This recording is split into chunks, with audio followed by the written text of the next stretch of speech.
예, 오늘 본문에 예수님께서 제자들을 여러 고을로 파송하셔서 하나님 나라의 복음을 선포하게 하는 그런 내용이 있습니다. 특별히 두 에피소드가 상당히 흡사하게 이렇게 전개되어 있습니다. 9장에는 12사도를 파송한 사건으로 기록되어 있고요.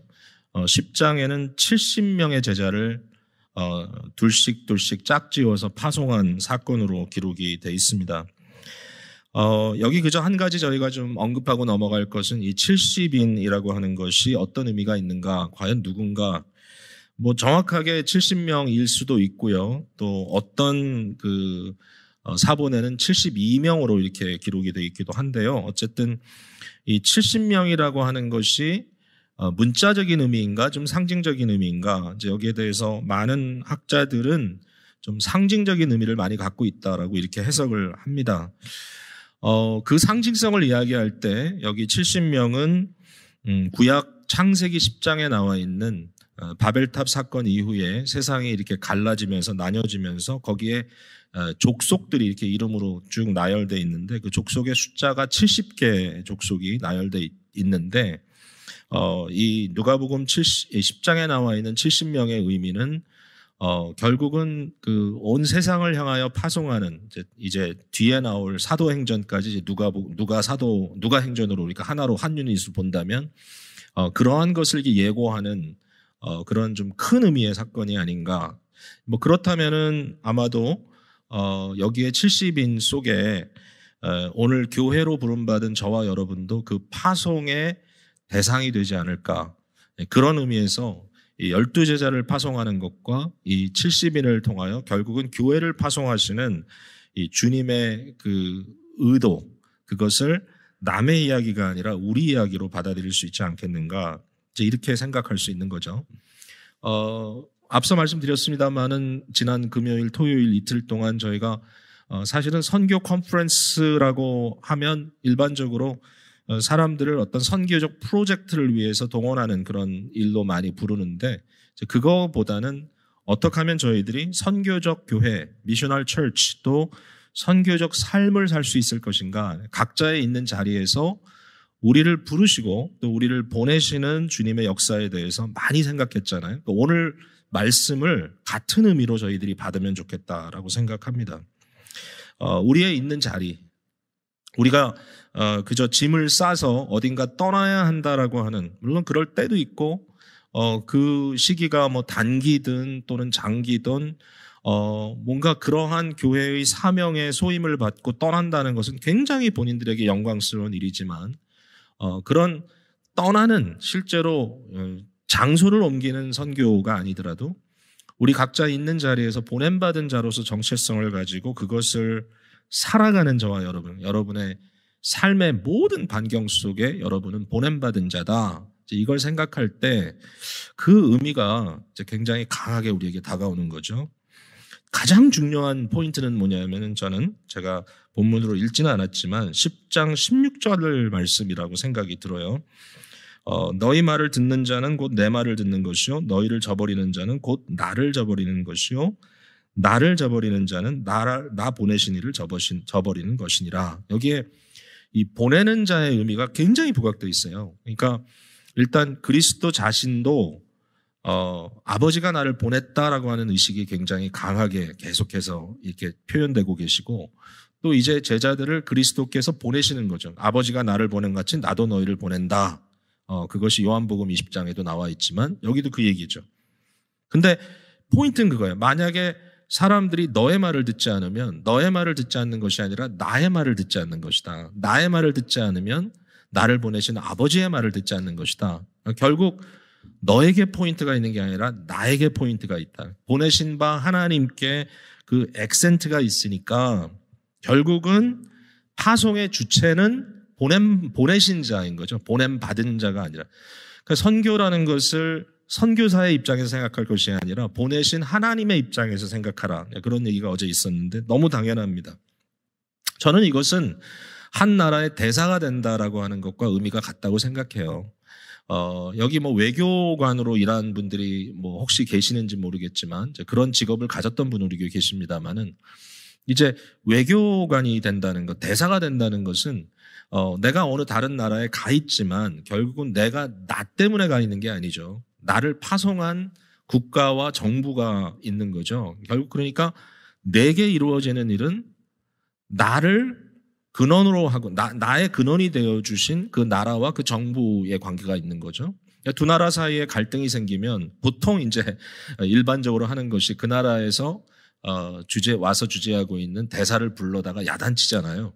그러니까 그 개인한테 야단치는 게 아니죠, 그거는. 하나의 정치적인 제스처인데 그렇게 했을 때 결국은 그 메시지가 정부로 전달되도록 그 국가로 전달되도록 하는 거죠. 그러니까 여기에 대사와 그 대사를 파송한 국가, 정부는 하나의 공동체다. 이것을 뗄래야 뗄 수가 없다라는 거죠. 그러니까 저와 여러분의 삶이 이게 의식화돼야 된다는 겁니다. 그러니까 우리가 보냄받은 자라는 의식은 뭐냐면은 내가 주체가 아닌 거죠. 그러니까 내 인생의 주인이 내가 아니다. 뭐 이 얘기 많이 하는 건데 아주 구체적으로 나를 보내신 그분이 결국 나의 삶의 주인이시니까 내게 이루어지는 일들은 그리스도께 이루어지는 것이고 그리스도가 하시는 일들을 내가 하는 것이다. 그러니까 이 의식이 우리에게 딱 들어왔을 때 사실은 우리의 정말 24시간이 우리의 삶의 모든 것이 보냄받은 자로서의 삶이 되지 않겠습니까?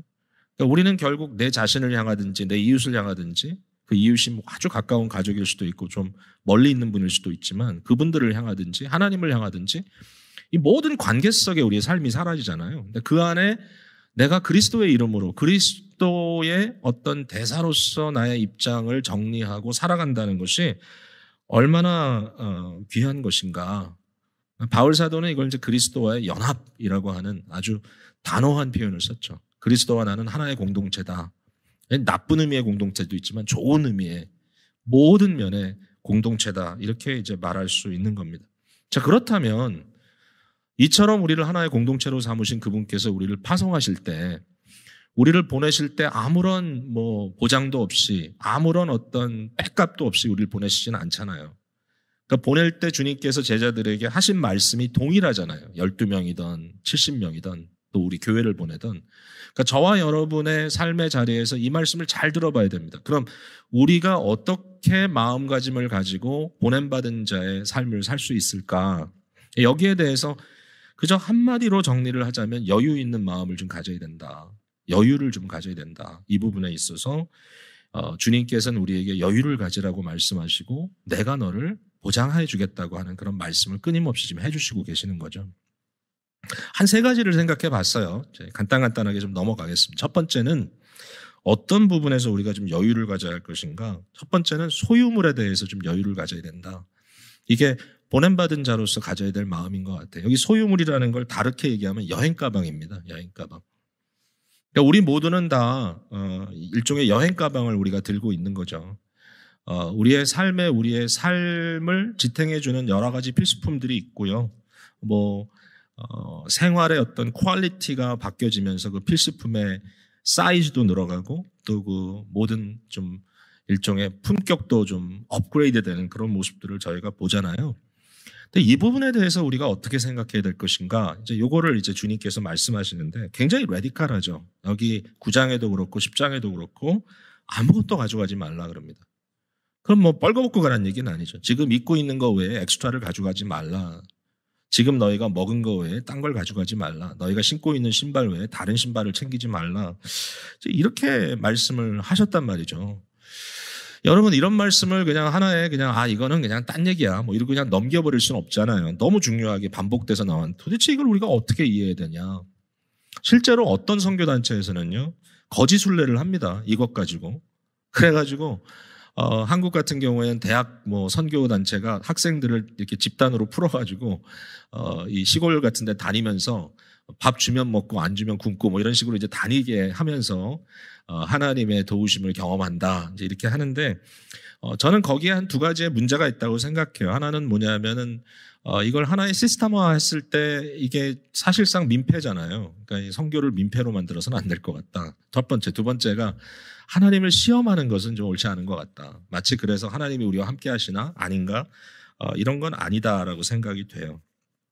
그렇다면 이 부분에 있어서 우리가 어떻게 이 내용을 이해해야 될 것인가? 주님의 당부는 무엇을 의미하는가? 저는요, 이게 9장 10절부터 나와 있는 이 5천 명을 먹이신 사건하고 좀 연결이 돼 있다고 생각하는데요. 여러분이 너무나 잘 아는 사건이기 때문에 제가 뭐 다 설명할 필요 없어요. 예수님의 말씀을 듣기 위해서 많은 무리가 모였는데 밤이 깊어갑니다. 그러니까 날이 저물어가는 거죠. 예수님께서 제자들에게 너희가 먹을 것을 주라고 얘기합니다. 아니 이게 뭐 가능합니까?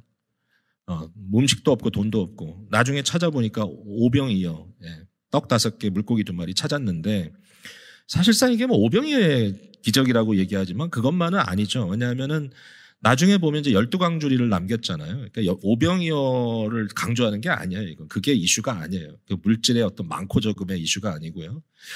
그러면 도대체 뭔가 여러분 예수님이 여기에서 뭐 급식 배급하는 운동을 하라는 건가요? 그러니까 사람들 먹이는 게 너의 일이다. 지금 이 얘기를 하시는 건 아니잖아요.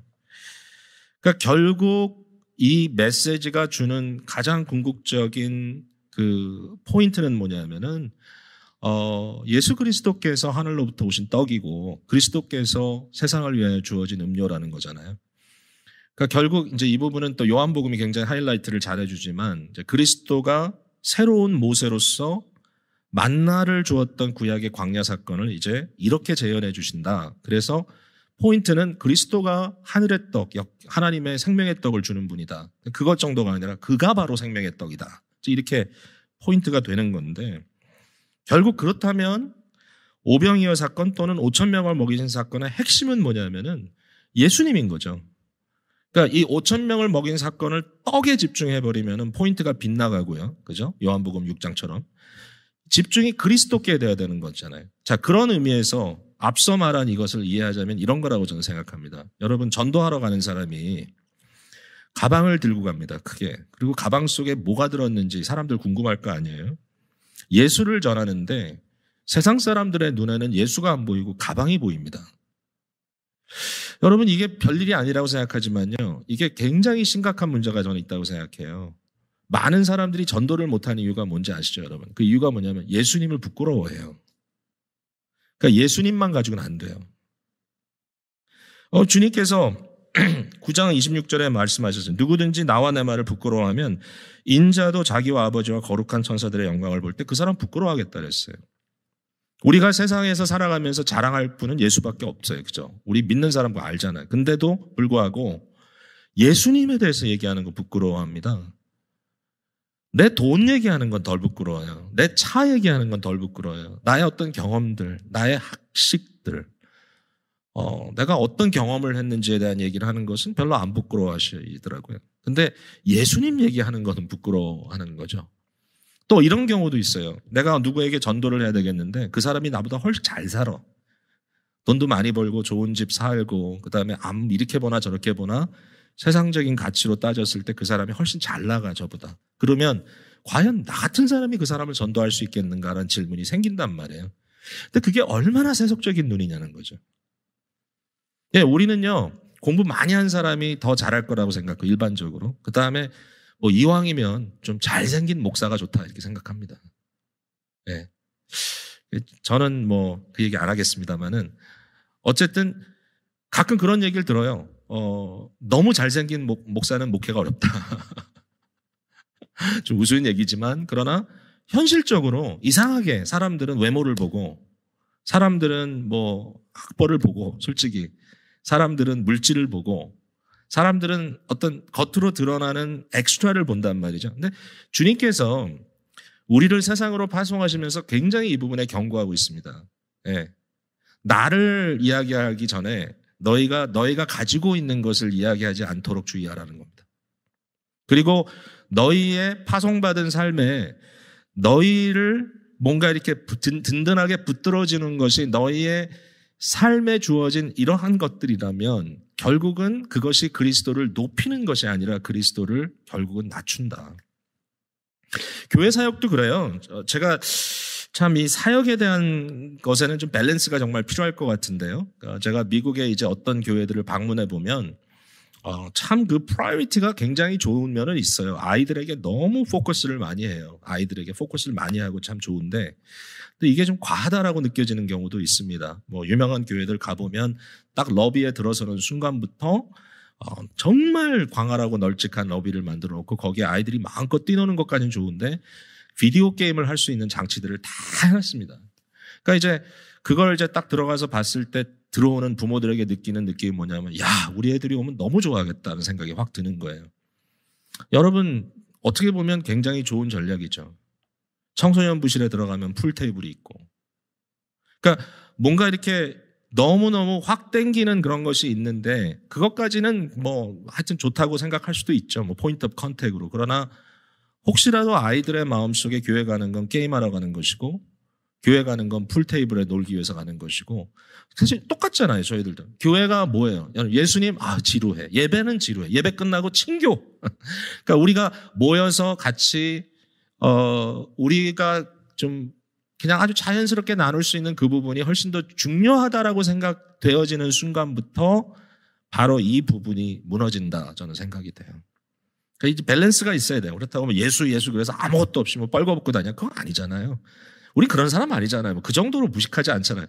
우리가 상식이 있잖아요. 그럼에도 불구하고 중요한 건 뭐냐면 과연 나의 삶 속에서 내가 예수 그리스도 한 분, 그분에 대한 하이라이트를 할 수 있는 그러한 삶의 여유가 있는가? 아니면 이 세상의 물질에 온전히 매여서 결국은 그것이 나를 디파인하고 그것이 나를 끌고 가고 그것이 사람들 앞에 내세움을 당하게 되고 결국 사람들이 나를 볼 때 내 직업과 내 직장과 내 돈과 뭐 이런 걸 먼저 보지 절대로 나를 봤을 때 사람들이 예수가 안 보인다. 그러면 실패한 거죠. 네. 그래서 이 부분에 대해서 주님의 당부가 어떤 것인지 오늘 좀 심각하게 고민을 하면서 내가 좀 자유로워져야 될 부분들이 있다라는 것, 여유가 생겨야 될 부분이 있다는 것을 좀 고민해 주셨으면 좋겠고요. 두 번째 여기 여유는 뭐냐면 어떤 부분의 여유냐면 거부당함에 대한 여유예요. 거부당함. 그러니까 제자들을 보냈는데요. 그러니까 이 사람들이 항상 영접받기만은 않을 거라는 거죠. 영접이라는 단어가 많이 나옵니다. 9장에도 나오고 10장에도 여러 번 나오고. 그러니까 영접. 너희를 영접하는 자는 나를 영접한 것이 결국 영접에 대한 얘기인데 근데 이게 고대 사회에 있어서는 굉장히 중요한 가치예요. 여러분 요새 환대라고 하는 제목으로 좀 성경 공부하시는 분들 많이 계시잖아요. hospitality 이게 너무 중요해요. 고대 사회에서는요. 환대 때문에 사는 거예요. 사람들이. 뭐 동네 들어가면 뭐 모텔이 있습니까? 호텔이 있습니까? 밤에 그 마을을 지나가야만 하는 나그네들이 있다면 그 마을이 좋은 마을이냐 나쁜 마을이냐를 굉장히 구체적으로 보여주는 게 뭐냐면은 밤에 길거리에서 잠자는 사람이 있느냐 없느냐인 거예요. 그러니까 나그네가 왔을 때 그 나그네를 집으로 들이고 그 가축들을 집으로 들여서 먹이고 재우고 그래서 그 다음날 보내주는 이 하스피탈리티가 기본입니다. 기본. 성경에도 보면 시대가 악해지고 사람들의 문화가 아주 악해졌을 때 나타나는 게 뭐냐면은 환대는 뭐 고사하고 사람들이 도적질 당하기도 하고 죽임을 당하기도 하고 심지어는 막 성적인 그런 막 문란한 그런 위협을 당하기도 하고 그런 게 구약 성경에 나오잖아요. 그게 이제 사회가 완전히 몰락된 심볼입니다. 그러니까 이 환대라는 것은 굉장히 기본적인 것이지만 그럼에도 불구하고 예수님께서 제자들을 세상으로 보내셨을 때 모든 사람이 환대할 거라고 하는 기대를 갖고 있지는 않아요. 그 이유가 뭐냐면은 사람들이 예수님을 거부했거든요. 그러니까 예수님도 영접하지 않았잖아요. 예. 나중에 보면 고라신이라든지 가버나움에 대한 이야기가 10장 뒷부분에 나오잖아요. 화 있을진저. 예수님을 거부했어요. 예수님을 거절했어요. 그러니까 주님을 거절한 사람들이니까 제자들도 거절하는 것이 너무 당연하겠죠. 그러니까 제자들이 가면 거절당할 것이다. 너희가 가서 복을 빌어도 그들이 받지 않을 것이고 너희가 가서 나의 이름을 전해도 받지 않을 것이고 하나님 나라를 전하면서 그들에게 너무 좋은 일들, 병자를 돌봐주고 고쳐주고 하는 이런 일들을 하는데도 불구하고 저들이 너를 거부할 수 있을 것이다. 이 거부받는 것에 대해서 어떻게 하느냐. 성도 여러분, 여러분들이 대인관계를 좀 두려워하는 이유 중에 하나가 뭐냐면 거부잖아요. 심지어는 교회 안에서 이런 얘기를 한다는 게 좀 안타깝긴 하지만 교회 안에서도 좀 사회성에 있어서 좀 결여되는 부분이 많기 때문에 사람들에게 다가간다는 자체에 대해서 되게 두려움을 갖고 있어요. 저 사람이 나를 받아주지 않으면 어떡하나. 네? 내가 이렇게 건넸는데 막 푹 쉬고 가면 어떡하나. 그러면 굉장히 아주 심적으로 아프잖아요. 주님께서 제자들을 무장합니다. 무슨 무장을 하느냐? Don't take it personally. 너희가 그리스도의 이름으로 사랑을 베풀고 그리스도의 사람으로 정을 나누고 그리스도의 사람으로 관심을 가져줄 때 사람들이 그것을 받아주지 않는 것에 대해서 너무 개인적으로 상처받지 마라. 이 여유를 가져라는 거예요. 마음에 이 여유를 가져라. 예수님의 약속이에요. 여유를 가져라. 그럼 어떤 약속입니까? 그 약속은 뭐냐면은 하나는 이거예요.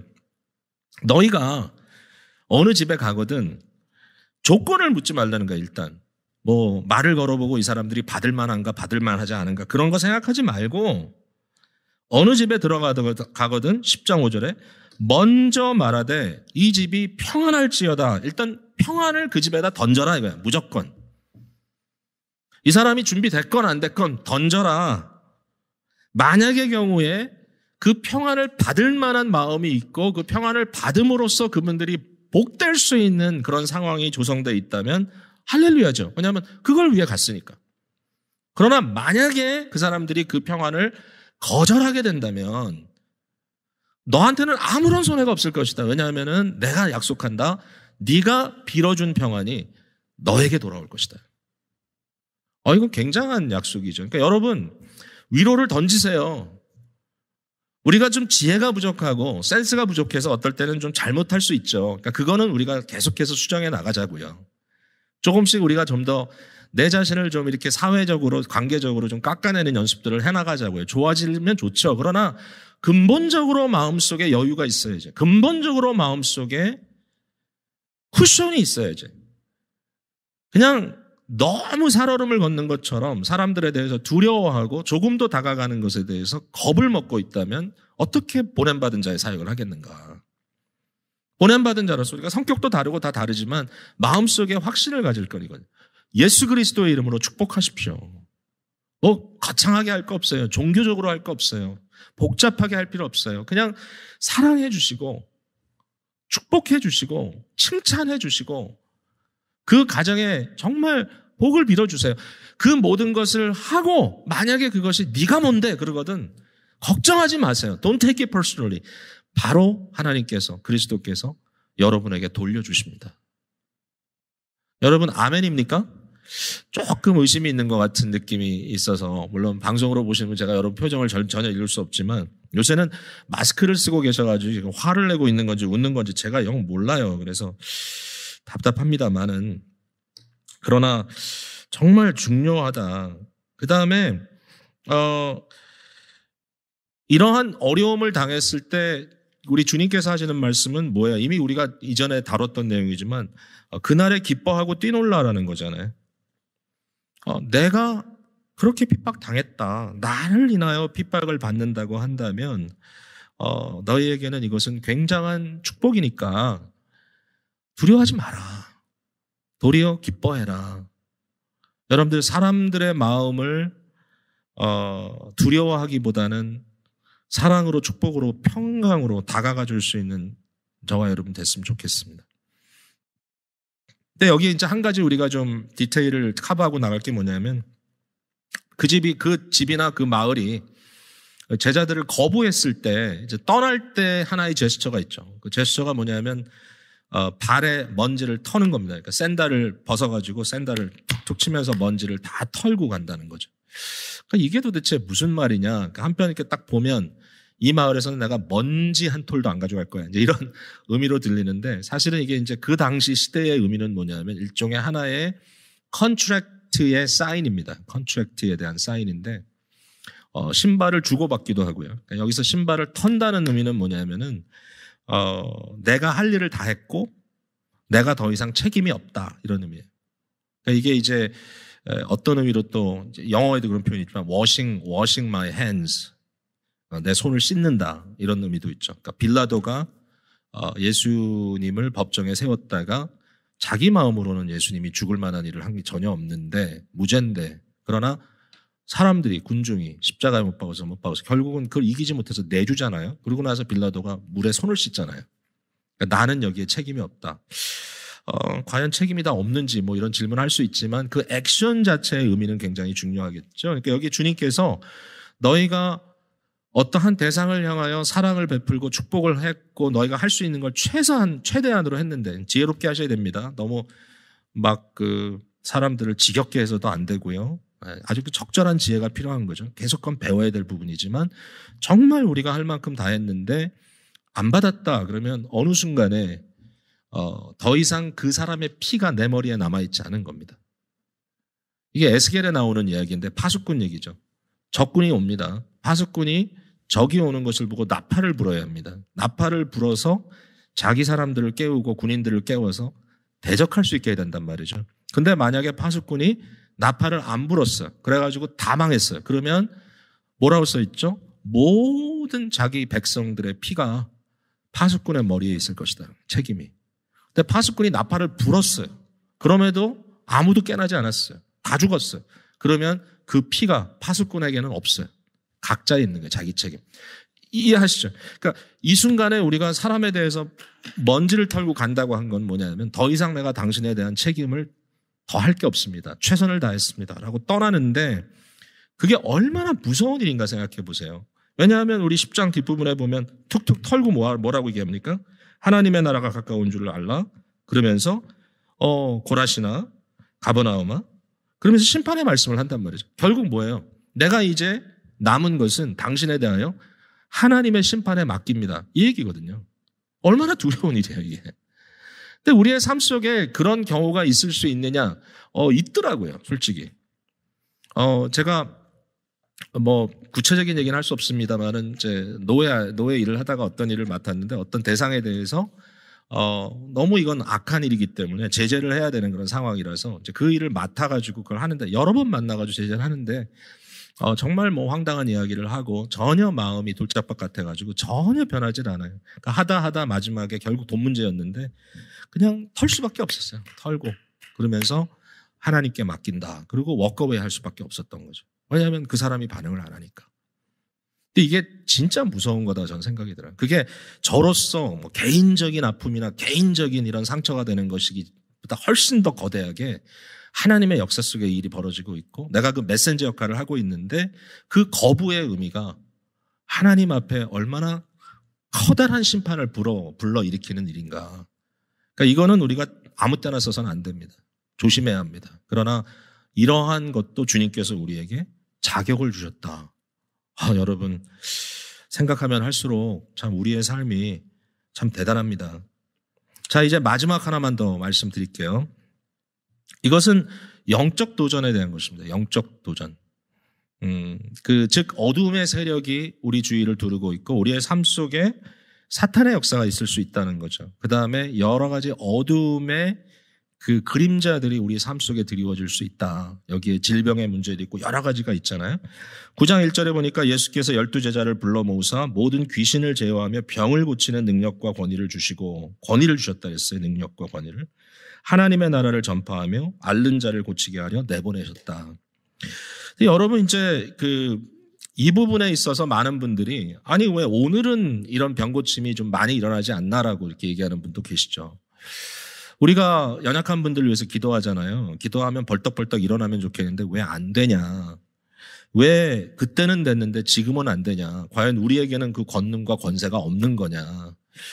자, 여기에 이제 중요한 포인트는 이겁니다. 이때에 벌어지고 있는 이 일을 이 세상이 타락한 이후에 죄와 악한 세력으로 인하여 지금 어둠이 점령하고 있는 상태에서 눌려있는 상태들을 지금 말하고 있는 거예요. 자, 이것이 육체적인 질병이라고 했을 때 과연 오늘날 우리가 이것을 어떻게 이해해야 되느냐. 저는요. 예수님 시대하고 지금 시대하고 지금이 훨씬 절대로 더 졸하다고 생각지 않아요. 그러니까 지금이 더 아주 우리는 어렵고 그때가 훨씬 좋았다 이렇게 생각하지는 않아요. 사도 시대가 그렇게 만만치 않아요. 저에게는.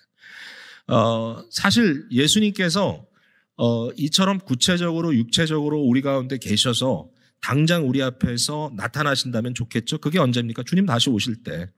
결국 종말의 마지막, 정말 마지막 때 그리스도께서 오셔서 하나님의 나라가 완성되는 그 순간을 우리가 그리죠. 너무 원하죠. 그러나 2000년 전 상황으로 돌아가 보십시오.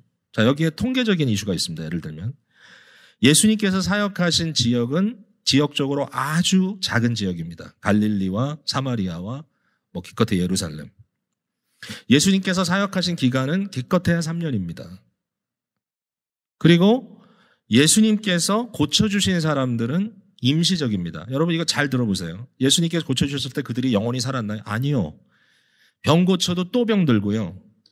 그 다음에 죽었던 사람 살려놨는데 또 죽었어요. 그러니까 그 당시에 일어났던 그 사건을 놓고 봤을 때 이게 복음서에 아주 인텐스하게 이런 여러 가지 힐링 사건들이 댄스하게 기록되어 있지만 통계적으로 따졌을 때 우리 주님께서 그 얘기 하셨잖아요. 내가 너희와 머무는 것보다 지금은 내가 너희를 떠나는 것이 너희에게 유익하다. 내가 가면 보혜사를 너희에게 보내겠다 하셨잖아요.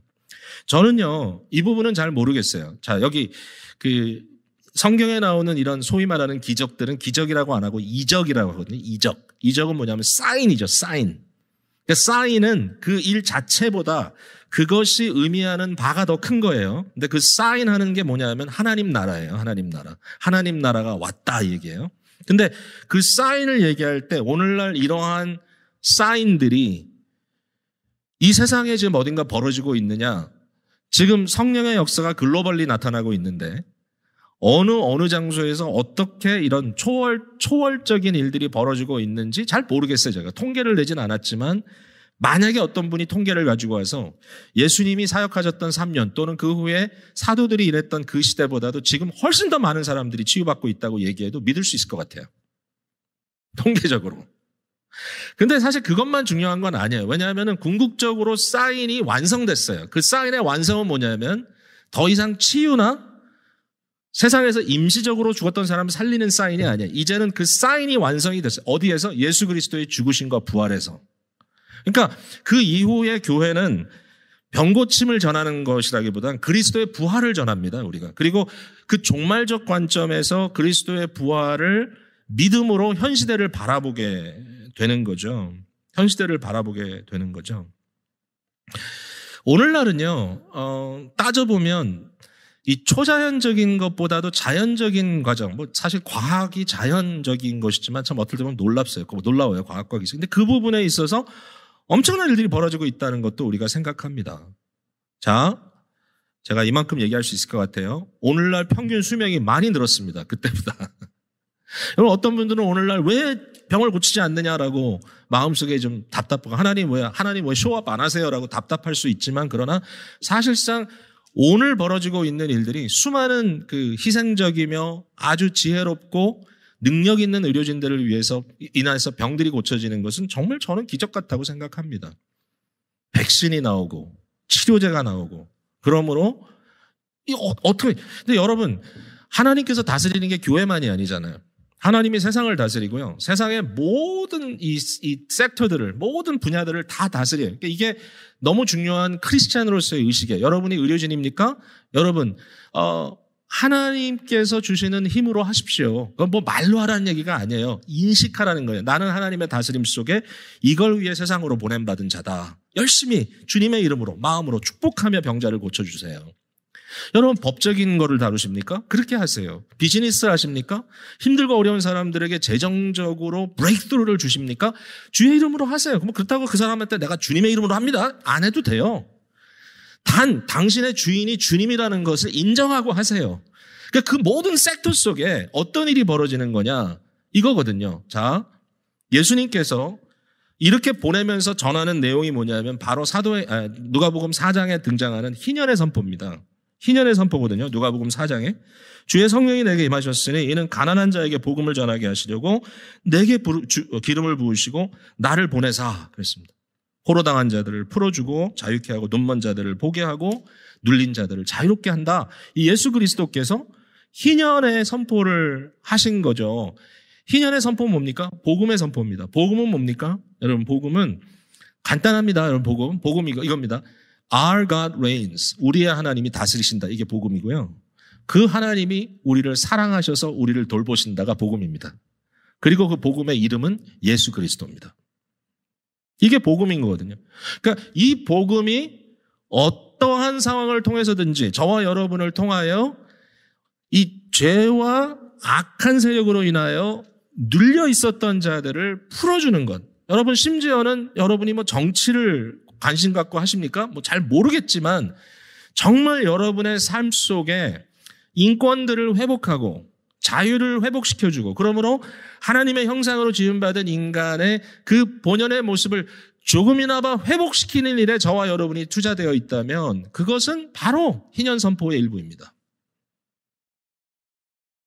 하나님의 형상대로 지음받은 우리를 뿐만 아니라 모든 세상의 사람들에게 그것이 보여진다면 저들이 진정 진리와 선함과 아름다움을 추구할 수 있는 인간들로 회복되는 그런 역사가 일어난다면, 여러분 교육 쪽에 계신 분들 특별히 마음에 품고 그냥 일한다고 생각하지 마시고 보냄받은 자로서 그 일을 희년 선포하듯이 감당하십시오. 그를 깨우쳐주고 마음을 열어주고 하는 것이 얼마나 귀한 일인가. 예? 바이러스와 싸워주는 일이 얼마나 여러분 연구원들 귀한 일인가. 여러분이 하는 모든 것이 단순히 나의 생존을 위해서 내가 있는 것이 아니라 나는 보냄받은 자로서 하고 있다.